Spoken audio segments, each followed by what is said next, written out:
Okay. I grind for the love of the game. With passion, determination, and drive, we strive. We grind for the love of the game. Sifting through messes in the Midwest requires a deep dive. Welcome back. Welcome back. This is Projecting the Jump. For those of you listening to the audio feed, we went ahead and finished the Charlotte Hornets deep dive that Nate did. And we're going to split this into two videos for the YouTube viewer. That way, the Memphis Grizzlies part can kind of exist on its own. And that way, the fan bases can hop in there and find our flaws and inconsistencies and let us know what we missed. But no, we really encourage the engagement. If you're an avid fan of this team, remember, we're not experts. We've done some studying to try to understand the fantasy fallout for these teams or kind of what to expect going forward. But I guarantee a lot of the listeners that find this by searching their favorite team on YouTube, you know more about your individual team, and that's awesome. So please feel free to add something in the comments if you do come across this. Yeah, it's interesting too. I mean, I feel like even sometimes it's nice having an outsider's perspective too. For instance, I'm a big Blazers fan, and I feel like I can have blind spots as far as my, when I'm watching the team, I kind of put my fantasy hat off and I'm just watching it as a fan.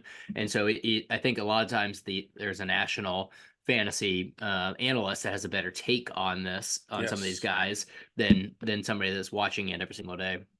Yeah, for sure. So that definitely is true about the Memphis Grizzlies piece. Now, in researching this, I want to give a shout out to the Locked On Grizzlies podcast. It's been really helpful and interesting. I've been reading some of the work of DeMichael Cole, who also writes for the Memphis Commercial Appeal. So big shout out to the guys over at that podcast and to DeMichael Cole. Your work's really thorough and it's been really helpful. So what I kind of took this as, and if you're listening or you consume the Hornets one already, I wanted to kind of look at some guys who are relatively obscure to me coming into the season, and just kind of get a better feel of like who they have been, so it can kind of inform what we're expecting from them, not just in season-long fantasy this year, but moving forward. I just wanted to have a deeper understanding.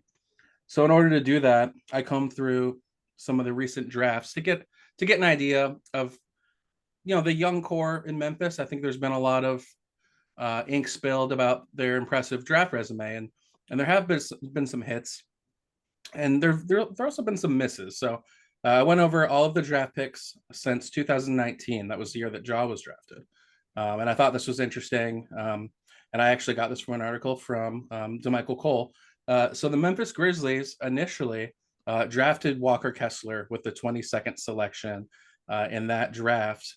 And then they traded him and Ty Washington out of Kentucky, who was the 29th pick, to Minnesota for the 19th pick, Jake LaRavia out of Wake Forest, and a second-round pick. Now, the jury's still out on Jake LaRavia. I don't know if you have any LaRavia takes. He's currently out of the rotation. He's injured. I think he's out for the rest of the season, if my memory serves me right. But I don't know. I don't think that's a W to this point. What do you think? Yeah, I mean, the fact that they could really just use a body, they really kind of have needed the depth the last two seasons, and so I think there's a lot of times the last couple of years where you've kind of thought, wow, geez, they're so deep. I've been really curious about a Zaire Williams or whoever has been sitting on the bench. And at this point, it seems like everybody's had the opportunity to shine, and if you haven't been able to shine, it just means that you're not ready to do so at this point, and that seems to be the case with LaRavia. That's well put, and it actually does fit a couple of the rotation guys. So speaking of Zaire Williams, that's the next one. Now, Zaire Williams, he was a 5-star recruit coming out of high school. He went to Stanford. He played one season there. It was pretty, mixed returns the season there in college. And he ended up going 10th overall, and he struggled with injuries, to be fair. But in fantasy, he struggled with relevancy even when healthy. So I'm kind of matching, kind of researching these guys as players and as future, what's their potential in fantasy. But we're going to look at it also through another lens, through regular basketball lens here. So the Grizzlies traded Jonas Valanciunas for Steven Adams. We know that. And another part of that trade package on draft day was acquiring the 10th overall pick. This was 2021.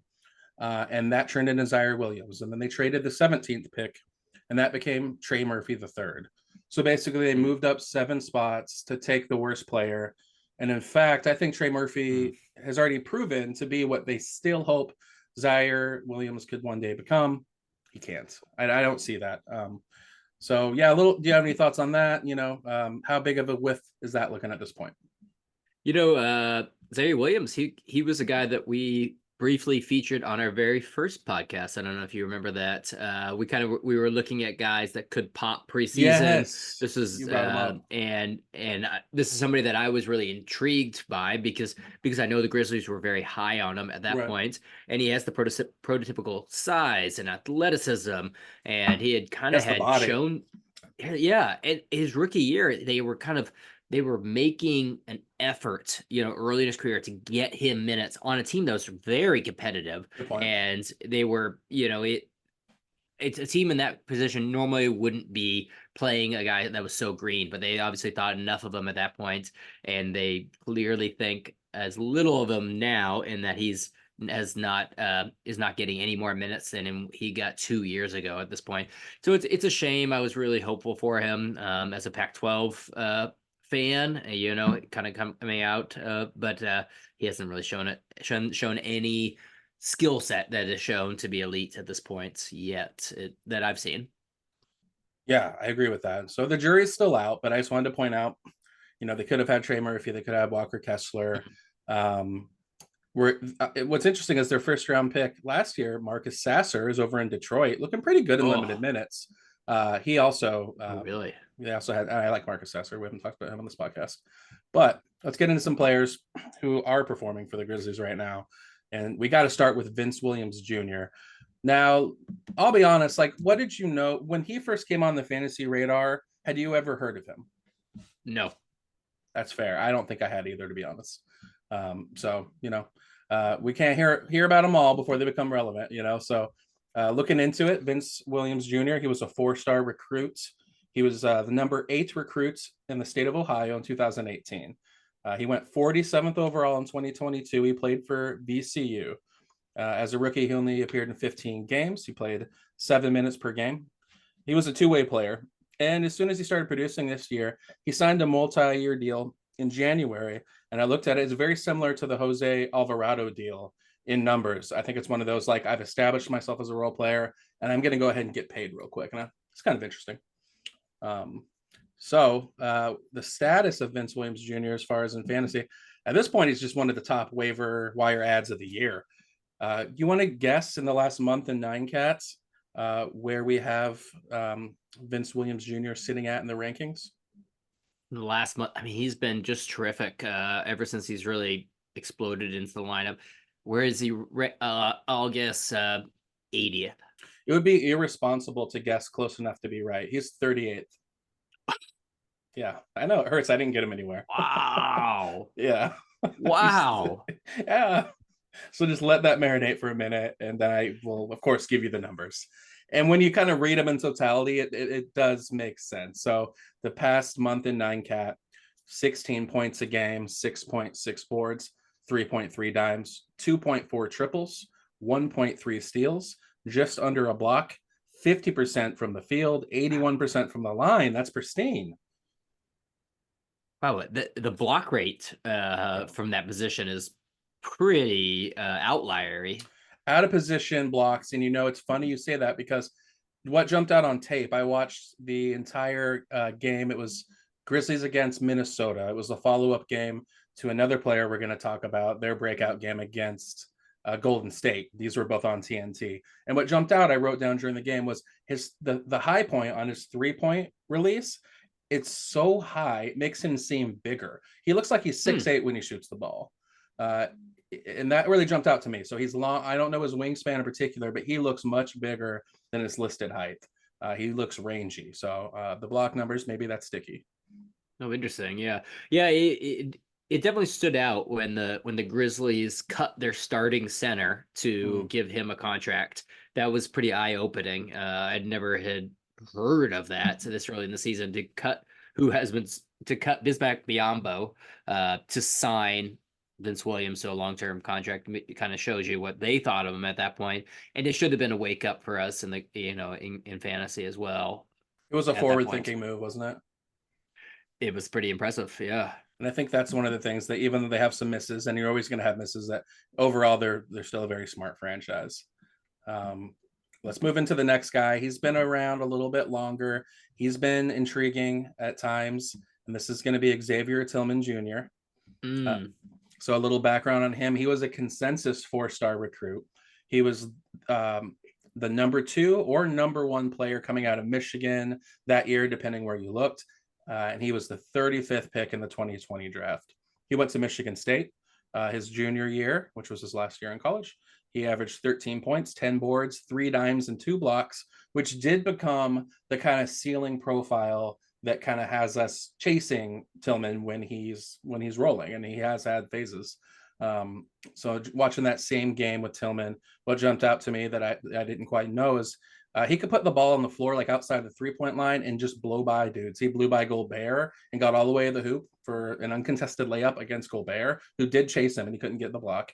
And he really, and we see the assist numbers, but some of the dimes he was throwing and some of the passes to cutters were really nice. I really like his game. What's been your impression on Tillman over the years, and in general, how do you view him rest of season? I know he's been in and out with a knee injury, but where are you at on Tillman this year, and where have you been when he's flashed in the past? Yeah, it's interesting on the Hornets pod. You talked about how watching PJ Washington, you thought that he looked like a 29-year-old when he was, he looked a decade older than he did. I've always thought that with Xavier Tillman. I mean, when he came Yeah, into it the league, does. you're like that Yeah, dude's 38-year-old guy. Like that's just like that frame, that like everything about him, his game looks and like his face he's a actually. his face. I mean, he looks like a 15-year vet, Yeah, and so it's, but I guess I thought last season, in even when he blew up, I know he blew up, was it the first game of the season, right? He had that monster game. I kind of thought that he was more of a high floor, low ceiling guy, but he's had so many of these great games. It's just the only thing you've been wondering is he going to stay on the floor? mm-hmm. And so that's been kind of the only question mark with him, because he's been terrific when he's been out there for the most part. Yeah, no, I agree. I like what you said about the perception of his game is that he's a high floor, low ceiling player, but he has flashed some serious 9-cat gems throughout the course of his career and this season. This past month in January, his minutes really fluctuated. He averaged 17 minutes per game. So how I'm classifying him, you have Williams, who I think is waiver wire out of the year, must roster clearly. And Hmm. with Tillman, it's just watch closely upon return. I also picked him up when there was kind of a minutes vacuum, and he had some nice lines, and then he started kind of disappearing from the rotation here and there. And he's been in and out with his knee injury. But I think, if he can stay on the court and get the minutes, we could have a stretch where he is a must roster player in your average 12 team 9-cat league. Yeah, it's almost seemed like they've done you don't see this too often with NBA teams. I feel like typically you roll out your best players regardless, but it seems like Yeah. coaching staff has at times almost rolled either with the hot hand at center or done more matchup-y Yep. minutes with him and Santi Aldama Yep. to, because there's been weeks where you're like, well, it's clearly Xavier Tillman's the rest of the season, and then 3 or 4 games in a row it's Santi Aldama hitting threes and getting blocks, and then you're switching back the other direction. So I've been confused Yep. on what to do. I've been kind of caught a little flat-footed, mistiming ads, Yeah. grabbing guys right after they've had a 3-game stretch a little bit. So I'm not quite sure any recommendation here, and so in general with this, so I was glad to hear that you were diving into this. This team will do that to you. The mistiming on the pickups, because by the time you make the move, maybe you saw one line, it can be over. Santi Aldama right now is on a real heater, and I know you're an Aldama guy. I know you have him rostered in our league, but he can disappear at any point. Like I really He like did his skill tonight. set. There you go. I didn't. That wasn't even fresh in my mind. But yeah, it's a fluid situation, and so especially with Aldama and Tillman, I think those two pieces are the two that I think you can have them. You don't have to have them when they're healthy, but there could be a week or two where you're like, crap, I wouldn't have dropped that dude because he just went on a top 80 run. Yeah. So that's where I'm at with that. This is the guy I'm most excited to talk about, Natron Clean. I think you might be able to guess who this is. Uh, right now he's frustrating. I sent you a screenshot and I was like, GG Jackson's ready for the podcast. He put up a 1-1-1 today. But man, this kid, GG Jackson, 5-star recruit. He was 16th on ESPN's top 100 coming out in 2023 and 6th in 24/7 Sports. He was slipped to pick 45. I'm not. Wow. I think there was some maturity concerns and some stuff, during the draft I won't speculate on, but clearly it wasn't the talent level. So wild. He ended up going to South Carolina. He got offered scholarships by Duke, some other North Carolina, some other big schools, but he stayed in the state he's from. He's actually the state's highest recruit of all time as far as where he got to there. So the highest Gamecocks as well. The South Carolina Gamecocks have never had a player who was ranked higher in the recruiting class than GG Jackson was when they got him for a season. GG Jackson is, I can't even think of a prompt on this one because it's so crazy. He's not only the youngest player in the NBA, he is 2 years younger than the Thompson twins, who feel very raw to me. So I really want people to keep that in mind when they're watching him and analyzing him. This is a long game approach with GG. Some scouts have said, including the podcast I was listening to, Locked On Grizzlies, and they had a scout on, and he said that he feels that GG Jackson would be in contention to be the #1 overall pick in the 2024 draft, albeit a weaker class. But the talent in this guy is incredible. As far as his offensive skill set and his potential, I think he's miles above any of the other players, including Vince Williams, that we're talking about. He's incredibly raw, but he has the outline of a go-to complementary piece. Your top 18 to 20 point scorer might be a ceiling, but he can do it all on the offensive end. He's still improving his shooting, but he can really shoot the thing. He can put the ball on the floor. He has size. I think people are aware of him from his breakout game on January 15th against Golden State when he had 23 points with 5 triples. He had 2 boards, 2 steals, 2 blocks. I promptly added him in every league. He interviewed with Shaq after the game. I don't know if you saw this, I didn't. but okay, it gave me chills. It was really touching. Shaq was just like, "Hey man, I'm proud of you. Keep grinding, keep doing what you're doing. We're proud of you. From the big man fraternity. And he just looked so happy that he was gonna melt. And I wondered, how do you bet this? Because it's gonna go in one way or the other the next game, which was Thursday. So this game was Tuesday. He played on national TV again against Minnesota, and he completely fell flat on his face. He played 10 minutes. He looked erratic. Like, he looks like the youngest player in the NBA who just got a shout out from Shaquille O'Neal on Inside the NBA. Like, it's a lot of pressure. But yeah, I'm intrigued. It's been a roller coaster ever since in fantasy. So what have been your impressions? I got, a little more on him, but what's your GG Jackson file so far? Did you know he was that highly recruited? No, I had no idea that he was that highly recruited. And looking at his stats as a Gamecock too, he produced there too. Yeah. I mean, he was averaging 15 points a game. I was a little bit more measured, I guess, with adding him, or my expectations even after that game. Smart. Just the only reason being, I mean, and it's hard to say because there is a vacuum at that position. There's a vacuum for scoring in particular, so a guy can step in. But I was curious, and I still am curious to see what else he can kind of bring to the table in 9-cat leagues. We know that he has that potential to pop for scoring, but I was curious to see, can he bring enough other goodies to the table to kind of make him appealing.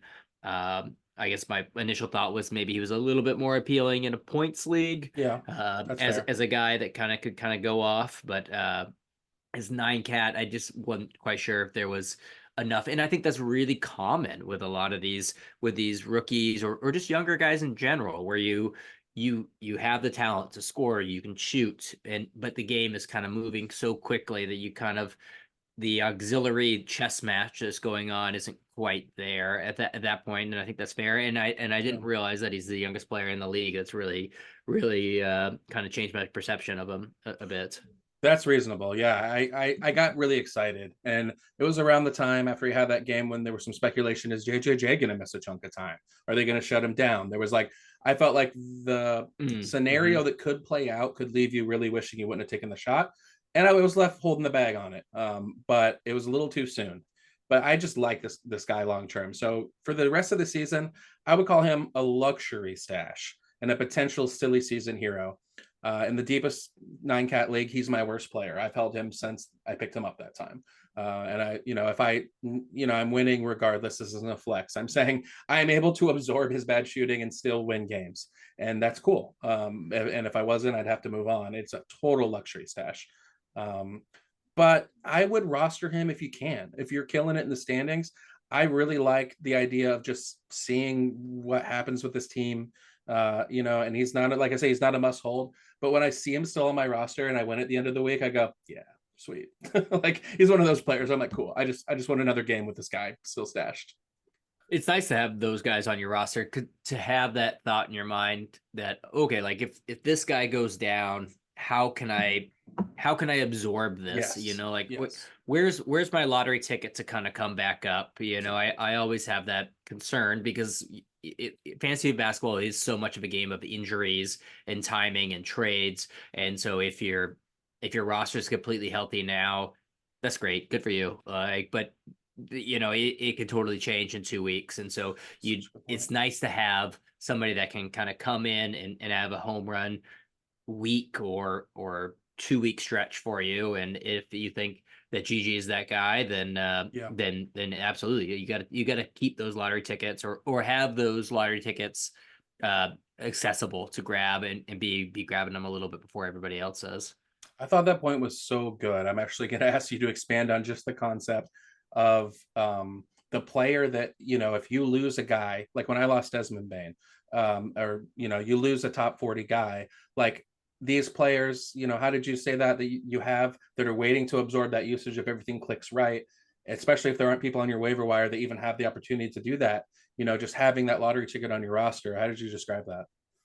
Well, I mean, I guess it's popularized in fantasy football as the handcuff guy, and I don't think handcuff is a real thing in fantasy basketball per se. I think it's not the smartest of strategies, but I think it is smart to have some of those guys that if somebody else on the team goes down, that they're bringing you a little bit of value, enough Yeah. value, but you can see if something changes, they're going to step into a quite a bit bigger role, and kind of they don't need to be a long season like hits, but it's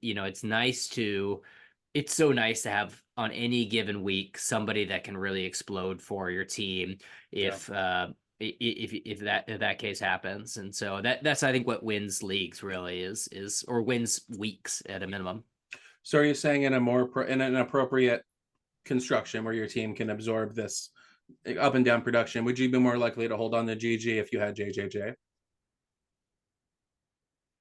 Yeah, I mean, I think that's fair. If you've identified that person as the clear winner in that scenario, if there's enough risk with a player like that, and I think in this case with JJJ, there's an injury concern risk, there's a shutdown risk. There's enough reasons to kind of to think that there could be that happening. Yeah. Where I don't necessarily think that stashing an Andrew Nemhard behind Halliburton makes sense. Halliburton's missed a couple games, but there's no reason to expect Right. an injury to strike at that point, or to hold Peyton Pritchard just in case that Yeah. Derek White goes down.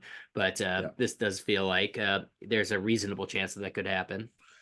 I like that. I give it a 10% bump. Like if you're already like me and you're keen on GG for a silly season stretch, and again, I want to point out, unlike the Charlotte Hornets, the Memphis Grizzlies have been surprisingly competitive, and they seem to have too healthy of a culture to bottom out. We'll see what happens. Yeah. Actually, I want your take on that because this is your wheelhouse. Like I haven't seen a team that looks like they're ready to do what the Blazers and Spurs did at the end of the last year. Have you? It's hard because there's so many teams that are so far ahead of the pack at this Right. point. Right. And actually, I'm glad that you made that like micro segue, because I was gonna finish it off with a little bit of a talk about that. In that so because you have 5 teams that started the season tanking, and they're so far ahead of everybody else between Detroit, the Wizards, the Hornets, and the Spurs. So I guess that's 4 teams, but they're so far ahead of everybody else, and so I think that we're not going to see that just ridiculous tanking because there's not much that anybody else can do. Good point. And as you mentioned, this is supposedly not as strong of a class to be tanking for, and so it makes a lot more sense, especially for a team like the Grizzlies, where Yeah. yes, it'd be nice to move up and get one additional piece, but if that guy that you draft is theoretically takes them a couple years to get ready, you're long term going to be much better off to come back next season when you're going to be surrounded. You're going to be able to get Brandon Clark back. You're getting John Morant back. You're getting all these pieces to kind of have everybody else get that whole roster to kind of fill it out a little bit more, because you had to gut it a little bit over the last couple of years, Yeah. just due to tax concerns and trades. So it'd be nice to kind of fill out that roster with a little bit more talent. So I agree. I don't think that it just is not the organization to bottom out. And slight segue, and then we get back into this. I'm going to throw out one. This is a segue here, but one hot take, and I'm going to say that the 6-41 Detroit Pistons do not finish with the league's worst record. Okay. Yeah, they've been surprisingly competitive. They've been frisky lately. Interesting. Who are you going with for that? I think I'm gonna go The fighting Jordan Pools. I was probably gonna go Wizards or Hornets. In fact, just in the spirit of hot takes, I'm gonna say the Pistons passed 2 teams. Let's go. There's gonna be 2 teams with worse records than them. Let's go. COVID it up, and Natron Clean's totally locked in for the people. We love to see this. Nice, man. Let's touch on your boy a little bit. Didn't do a deep dive on him, but my general take on Santi Aldama is right now he's a rosterable player. You want to have him, check your wire. Sounds like he had a dud tonight. He's a fine 12-team hold in 9-cat for the time being. He's not a must. You don't have to have him. You don't have to kick yourself if you didn't get him. You don't got to send out a trade offer for him. It's all good. It's all good. But anything to add on Aldama before we move on? Yeah, I think he's got the fantasy profile that's friendly, and that he gives you the threes and blocks and rebounds, with percentages being decent. So you like the what he's giving. The hard part that it's hard to trust what his role is going to be on a night to night thing, and the fact that he's a little bit more of a stretch player means that you can. Those guys are prone to duds, like tonight, I believe he went 1 for 6. And I think that you can see those nights, and it's unfortunate because he followed it up, the last night with such a beautiful game. So I think you just have to be, he's a great guy to take a swing on. If you're down in your matchup, you need to take a swing. He's a reasonable one to take. I still like, he's a young guy. He's his 3rd year in the league. He's still 24, 25. I don't know the numbers in front of me. So there's a lot of upside there. I think he still has really good season value, and I think he could continue to progress. But I think, as you said it, a nice player, but not a must hold. Santi Aldama is still 23 years old. Yeah, so Jeez. pretty young, and he's 7 feet. Yeah, he is intriguing. I underrate the intrigue factor of Aldama a little bit, I guess. It's funny because Josh Lloyd, he's gone on record of saying he doesn't get all the fuss about Santi Aldama in the general fantasy community. I kind of lean that way as well, but I don't know, man. Like, he really does have a fantasy friendly skill set. So yeah, we'll see how it pans out for him long term, and keep your eye on him. David Roddy to me is not an NBA rotation player. I don't have anything to say about David Roddy. He's got one of the better nicknames, I think. I mean, Roddy the Body. Roddy the Body. Okay. Yeah. I mean, like, that's a tremendous nickname. It's strong. It was, I feel like when he got drafted out of CSU, it was one of those things where the Grizzlies have been kind of known for unearthing these kind of gems, like these right. guys that picking a guy 5 or 10 picks before everybody else, and everybody kind of turns their head. Yeah. Oh crap, what did we miss? Right. And then the season comes in, you're like, oh, turns out he was actually good. His ceiling wasn't quite as high, so we passed on him, but we should have just taken the better guy. And I was kind of curious if that was going to be the case with David Roddy, because he's basically just a power forward. I mean, like, he's not that big. He's an undersized player, and I was wondering what I was missing, and You weren't missing it turns anything. out it hasn't really translated for He's him a at this point. 6'4", 260-pound power forward whose main skill is chucking up 3.2 threes a game at a 30% clip and shooting 66% from the free throw line. So I don't know what he does. I'm sorry. I need to kind of clear the air here on David Roddy. It's not happening. He's really 6'4". That's the height. Isn't that wild, dude? Yeah. Yeah, I knew he was undersized, but geez Louise. Yeah. So we won't spend much time on that. 27 years old is Lil Johnny Conchar. An interesting little player. I think he's a good role player, real life role player. I think a contender would be wise to toss out. Don't give up a first round pick for him, but second round pick. I think David Roddy can play a little bit. Excuse me, John Conchar. For fantasy, there's nothing except super deep leagues. He can surprise you. Just looking in his last 5 games. In 28 minutes, he had 3 points, but he had 12 rebounds, 5 assists, and a steal. And then he had against the Heat, he had an 11-point, 10 rebound, 2 assists, 1 steal, 1 block game. So a low end streamer in deeper leagues is Lil Johnny Conchar. Yeah, between Conchar and Luke Kennard, seems like one of them gets hot at any given time and is really raining it from threes. I think in general with the Grizzlies is they like to play a lot of guys, and they're all right going with the hot hand for a given game or a given week. So it's a little bit different than a few other teams where they're a little bit more conservative with their rotations, and you can find a guy and take a look. Oh, what's this guy done the last 2 weeks, and make your pickup. I think you had to be a little bit more comfortable swinging for the fences with the Grizzlies. But yeah, John Conchar has been just fine. Been fine. One player that I wasn't prepared to talk about, but I realized we should, because I think he's flashing an interesting fantasy skill set for silly season, and that's Scottie Pippen Jr. Out of Vanderbilt. He's only 6'1", but as the name would tell you, he's getting steals and blocks when he gets minutes. He had a game against Sacramento when they pumped 32 minutes into him. 12 points, 5 assists, 2 rebounds, 3 steals and a block. He followed that up against Cleveland with 3 more steals and another block in a well-rounded line. Some interesting stuff. 15 points, 6 rebounds, 6 assists in a game against Miami on the 24th of January. He's quietly putting up some nice 9-cat lines. Yeah. All right. So just to finish on Scottie Pippen Jr., the last 5 games, he has 9 points, 3 boards, 4 dimes, 1.2 steals, and half a block. So look at him in deeper leagues come March and April, and depending on how deep your format, and if you're looking for blocks and steals, maybe this guy could help you out in a 2 games and 3 night scenario.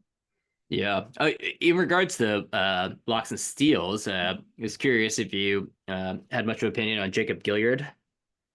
I know he's the college. I mean, he's the NCAA career steals leader, and he owns it by like 20%. I mean, it's this kind of shocking number. It's like he's what Wilt is for scoring records. Jacob Gilyard is for steals in college, and now he's a rookie or a second year for the Grizzlies, and so he's somebody that I was he gets these minutes coming in at point guard.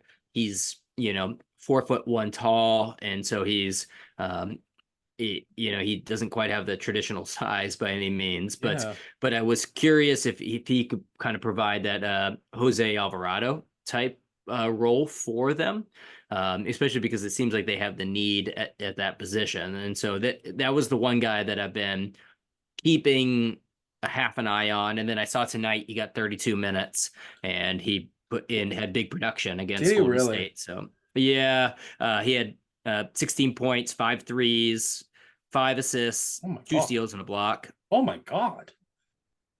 That's interesting. He's only 5'8", so he's an interesting player. Luckily, I don't play in any leagues that dock you for the height of your team, but I mean that's impressive. I had no idea this guy was the all-time steals leader for college basketball. That's insane. Yeah, I have to give him a lot of thought. Do you realize he's 6 years older than GG Jackson? It's kind of interesting. Is it really? Yeah, he was born in 1998. Wow. So that's a sneaky one, man. This team is loaded with like, just keep your eye on them, and depending on the situation, you might be able to sneak a guy in. But that's a good one. Thanks for throwing him out. I wasn't going to utter his name at the end of this Memphis dive. Yeah, it's the Grizzlies are a fun team. I mean, you have a tons of respect for that organization, just their ability to year in, year out, just kind of grind players, Yep. like, and just discover new players and have people kind of fit their builds and kind of and mold them is pretty impressive. And so they it's especially this season with so much adversity that's being thrown their way.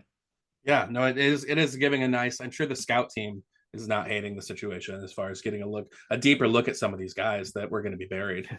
That's true.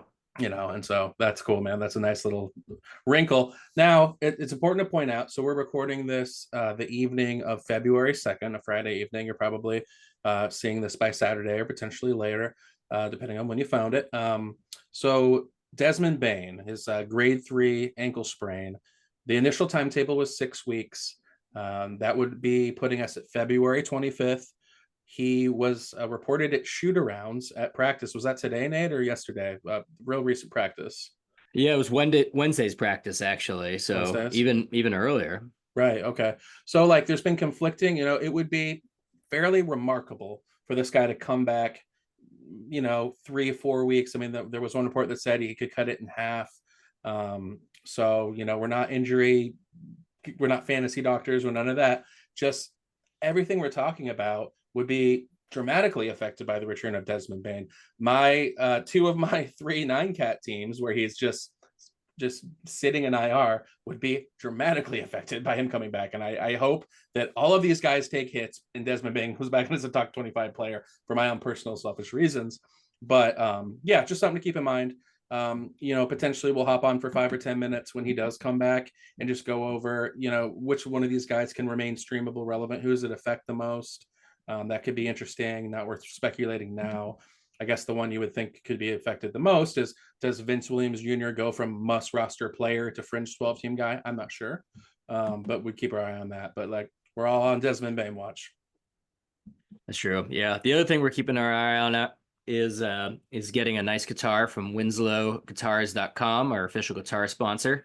Head over there, tell them the guy from PTJ sent you. Get a piece of artwork guitar, hang on your wall, right behind you on your teal wall, and kind of class up your joints. I'm actually planning a bachelor party for one of our mutual friends, so hopefully we'll have some kazoos and Winslow guitars at that thing, and we can maybe write a jingle for the podcast after 36 hours of isolation in a cabin. So, so that was your Memphis Grizzlies deep dive. Not too deep. They were mid deep dives because we were going to cram 2 into 1 pod. So if you listen to this on its own, it's a part of the full audio pod, which you can find anywhere podcasts are found. So please go check out the full audio pod. If you just burn this on YouTube, it's a different experience. I appreciate you grinding this out. Not even having the optimal laptop due to your COVID situation, and we're going to make it work. So thank you very much, Natron Clean. This has been really fun. I do want to give the people a quick heads up. So I'm getting ready to head back to New Orleans. I've been out in the Pacific Northwest, spending time with an elderly parent. And I'm going to be moving back out to New Orleans. So that should really have a dramatic effect on our consistency of recording. I live very remotely, and so it's been a challenge. We faced all kinds of challenges. And so every podcast you see, Nate and I put a lot of thought and effort into making it work because, we're committed to the grind. We do it for the love of the game. But we look forward to, as, trade deadline hits, all-star break, and then silly season, we're going to be able to be more consistent, and we can actually give you, okay, we're getting off here. This is when the next pod's going to come. So we're looking forward to that quite a bit. So with my traveling and getting everything ready to move to New Orleans, we won't have a pod next week because I will be traveling and getting ready, finishing up the job I have out here. So yeah, just a heads up, but thanks for grinding with us. And we're looking forward to being more consistent with our schedule as we get towards the fantasy playoffs. Yeah, we're looking forward to having some new content to talk about post trade deadline. Oh my God. When is the trade deadline, Natron Clean? It's the 8th. Is the It's February 8th. It's February 8th. Okay, what I said may not be true. Maybe we'll that's so soon. Okay, cool. I'm flying the 10th. I'm flying the 10th. Why fly on Delta is pretty. Oh, okay, Yeah. I'm flying on the 10th. The 8th will be like a moving day, but hey man, maybe we'll find a quick trade deadline reaction pod that would probably be a YouTube exclusive, just so I could get it out, keep getting ready. But yeah, we will be with you soon. Please do find us on YouTube. Make sure you're following Flyin J on Twitter. I always like to get down on there. Projecting the Jump on Twitter. Hit us up on the socials. Shout out to Cheeseburger Randy Jokic, who's going to be getting the YouTube up on our link tree and is just a great dude. You're a savage. So for Natron Clean, this is your boy Flyin J. Keep grinding the waiver wire. Keep grinding the PTJ, and we will talk to y'all soon. Appreciate all you.